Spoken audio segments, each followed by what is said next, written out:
નમસ્કાર, હું છું માર્ગી. આપની સાથે હેડલાઇન્સમાં જોઈએ કેટલાક મહત્વના સમાચાર.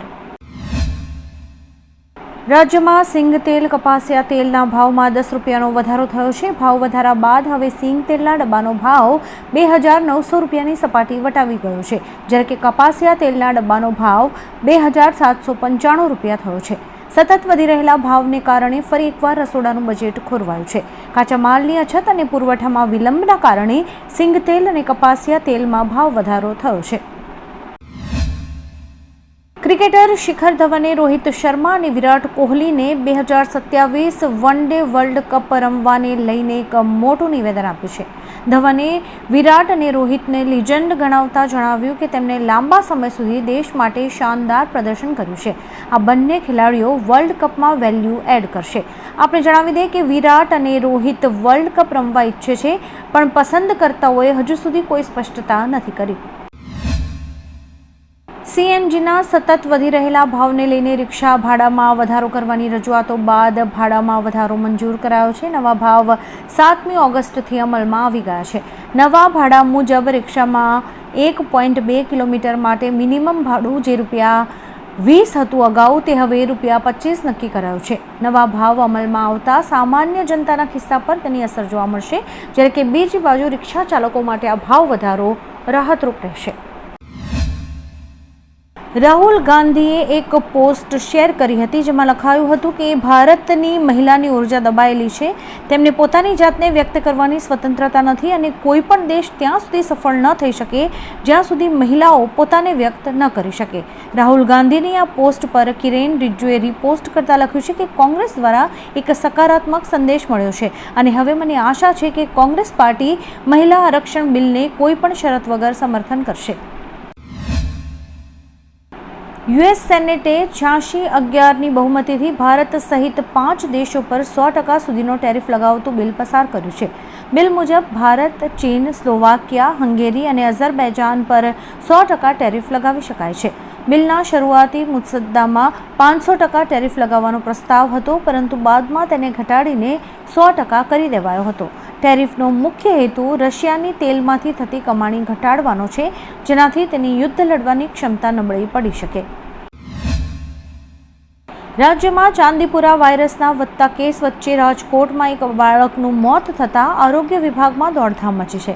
માહિતી અનુસાર બાળકમાં થોડા દિવસ પહેલા ચાંદીપુરા વાયરસના લક્ષણો જોવા મળતા રાજકોટ સિવિલ હોસ્પિટલમાં તેને દાખલ કરાયું હતું, જ્યાં બાળકના સેમ્પલ્સ ચકાસણી માટે લેબોરેટરીમાં મોકલવામાં તો આવ્યા હતા, પરંતુ રિપોર્ટ આવે તે પહેલાં જ બાળકનું કરુણ મોત નીપજ્યું હતું.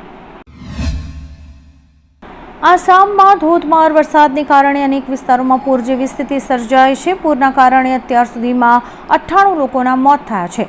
શિવસાગર, ગોલાઘાટ, નાગાવ, હોજાઈ, સોનિતપુર, ધેમાજી, દરંગ, બિસ્વનાથ, કામરૂપ, લખીમપુર, ઉદલગુરી, જોરહાટ અને ચરાઈડીયો જેવા વિસ્તારમાં પાણી ભરાતા 1.5 લાખથી વધુ લોકો પ્રભાવિત થયા છે, જેમાં સૌથી વધુ પ્રભાવિત ગોલાઘાટ જિલ્લો રહ્યો, જેમાં 58,750 લોકોને અસર થઈ છે. હવામાન વિભાગ દ્વારા રાજ્યમાં આજે અને કાલે હળવાથી મધ્યમ વરસાદની આગાહી કરાઈ છે, જ્યારે કે 10 અને 11 ઓગસ્ટના રોજ બનાસકાંઠા, પાટણ, વાવ-થરાદ અને સાબરકાંઠાના અમુક વિસ્તારોમાં ભારે વરસાદની સંભાવના વ્યક્ત કરાઈ છે. આ દરમિયાન ભારે પવન ફૂંકાઈ શકે છે. ઉપરાંત દક્ષિણ ગુજરાતના ભાગોમાં વરસાદી ઝાપટા પડવાની આગાહી કરાઈ છે. માછીમારોને દરિયો ન ખેડવા પણ સૂચના અપાઈ છે. એક અત્યંત દુઃખદ ઘટના સામે આવી છે. સુરેન્દ્રનગરના વઢવાણ નગરા ગામે આવેલી ઉમૈયા નદીમાં નહાવા પડેલા મૂળ રાજસ્થાનના 4 યુવકોના ડૂબી જવાથી કરુણ મોત નીપજ્યા છે. માહિતી અનુસાર 5 મિત્રો મોરબીથી નગરા આવેલ નદીમાં નહાવા ગયા હતા, જ્યાં ઊંડા પાણીમાં 4 યુવકો ગરકાવ થતા બહાર ઉભેલા એક યુવકે બૂમાબૂમ કરતા સ્થાનિક લોકો દોડી આવ્યા હતા. શોધખોળ દરમિયાન 4 લોકોના મૃતદેહ મળી આવ્યા છે. વડાપ્રધાન શ્રી મોદી આજે સવારે આઈઆઈટી દિલ્હીના 57મા દીક્ષાંત સમારોહમાં હાજરી આપશે. સમારોહમાં 3000થી વધુ વિદ્યાર્થીઓને ડિગ્રી એનાયત કરાશે, જેમાં 587 પીએચડી વિદ્યાર્થીઓ સામેલ છે. આ સિવાય પીએમ આઈઆઈટી દિલ્હીના સોનીપત કેમ્પસમાં સ્થાપિત એઆઈ આધારિત હાઈ પરફોર્મન્સ સુપર કોમ્પ્યુટર પરમ પ્રજ્ઞાનું ઉદ્ઘાટન કરશે, જે AI, data science, advance computer અને સંશોધનમાં નવી ક્ષમતાઓને પ્રોત્સાહન આપશે. પાકિસ્તાનમાં બાળકો સાથે સંકળાયેલા ગુનાહિત કેસીસમાં ચિંતાજનક વધારો થયો છે. પાકિસ્તાની અખબાર ડોનના એક રિપોર્ટ અનુસાર બાળકોની સુરક્ષા માટે કામ કરનારી સંસ્થા સાહિલ મુજબ જાન્યુઆરીથી જૂન સુધી બાળકો સાથેના ગુનાના 1914 મામલા પ્રકાશમાં આવ્યા છે. આ કેસમાં સૌથી વધુ બાળકોના જાતીય શોષણના 1015 કેસ છે, જ્યારે કે અપહરણના 558 અને 101 બાળકો લાપતા હોવાના કેસીસ નોંધાયા છે. મિડલ ઇસ્ટમાં ચાલી રહેલા તણાવ વચ્ચે ઈરાનના સુપ્રીમ લીડર મોજતબા ખામેનીના સ્વાસ્થ્યને લઈને એક મોટા સમાચાર સામે આવ્યા છે. ઇઝરાયેલી મીડિયાએ દાવો કર્યો છે કે મોજતબા ખામેનીની તબિયત અત્યંત ગંભીર છે અને તેઓ હોસ્પિટલમાં જીવન મરણ વચ્ચે ઝોલા ખાઈ રહ્યા છે. રિપોર્ટ બાદ વૈશ્વિક સ્તરે ફરી એકવાર ચર્ચાએ જોર પકડ્યું છે. જોકે ઈરાનની સત્તાવાર એજન્સી કે સરકારે હાલમાં દાવાઓ વિશે કોઈ જ માહિતી નથી આપી.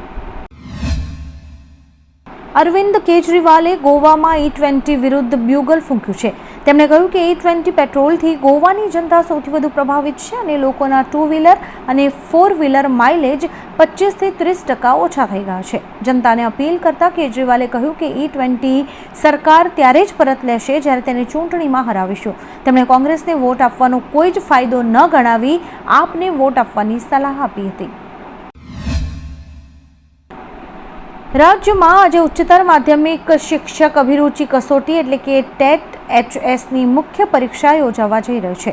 પ્રિલિમિનરી કસોટીમાં ઉત્તીર્ણ થયેલા કુલ 57,971 ઉમેદવારો પરીક્ષા આપશે, જેના માટે રાજ્યના કુલ 279 કેન્દ્રો પર પરીક્ષાનું આયોજન કરાયું છે. ઉલ્લેખનીય છે કે ભારે વરસાદને કારણે અગાઉ 2 વખત TET-HSની મુખ્ય પરીક્ષા મોકૂફ રખાઈ હતી અને હવે અંતે આજે તે પરીક્ષા લેવાઈ રહી છે.